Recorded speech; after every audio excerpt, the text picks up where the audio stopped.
Hi, I'm Max Susanar, and I'm delighted to bring you the first in a series we're calling Take 5. At Minding Your Business, we've got extensive experience understanding the transition that's been taking place with associations, and we call this the Modernization of Associations.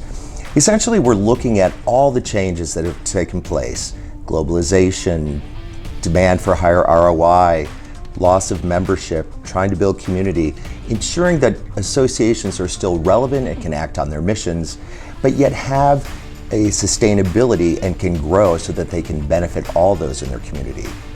So let's talk about a couple of key topics that we'd like to kick off our Take 5 series with. You know, there's a new era of evidence-based strategic planning, and let me share with you what I mean by that. For decades, a lot of strategic planning, and as we know, that's really more of the board's responsibility for an association or nonprofit, have been more anecdotal. In other words, the board members, and listen, I have great respect for board members because they're volunteering their time and they're very passionate about the mission of the organizations they serve. However, that anecdotal reasoning or basis for making decisions really doesn't work in today's environment, and that's because there are so many different variables to consider. So when we look at an evidence-based strategic plan, let's talk about the entire organization. What we need to do is we need to look very comprehensively. Number one, and most importantly, we need to understand what our current members perceive in terms of what's important to them, what's relevant, and how valuable all the different offerings you have in an association are to them. But we also need to look beyond that. We need to look at those non-members that are part of our community.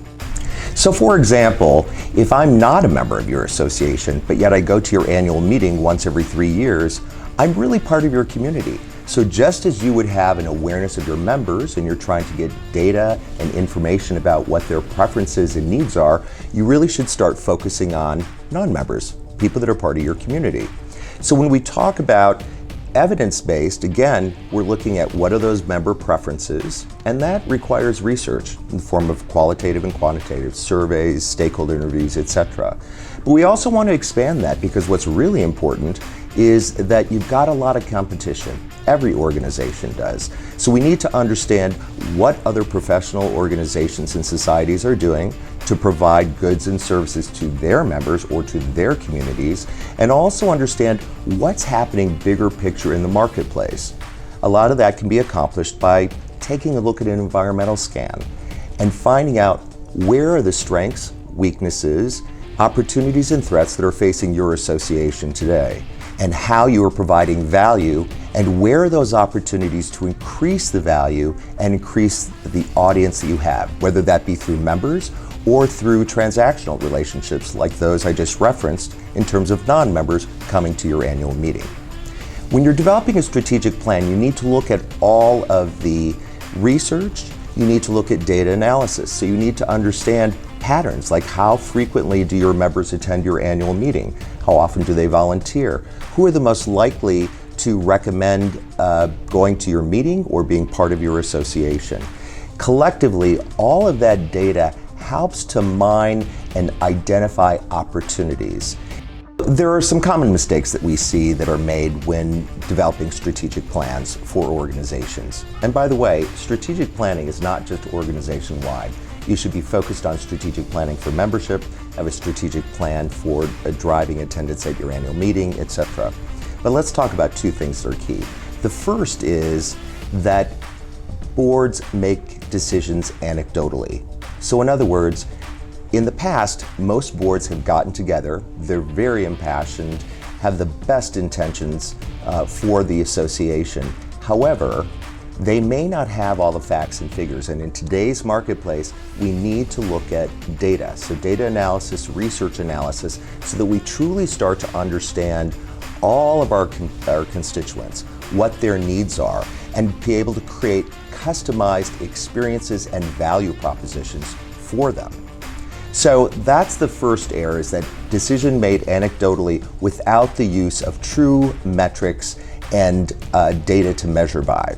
The second thing we see is that there's this desire to develop a 5-year plan.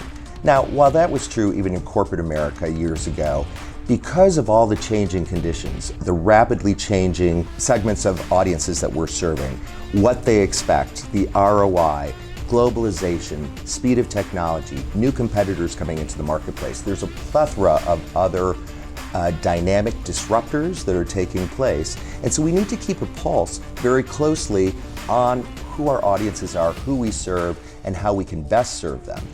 Over a 5-year period, there's too many dynamics that change. So at maximum, a strategic plan should be 3 years. That allows you the time, because some of these will take investment of people. That could be staff, volunteers, financial investments, and we want to ensure that we've got the resources in place to make some of those changes happen, and those investments are required. So over a 3-year period, it's enough time to see that we're getting traction, we're moving the needle in a positive direction, and or course correct if we need to make changes based on a dynamic of a changing environment and disruptors. Thank you, and please join me for the next in our series of Take 5, the Modernization of Associations.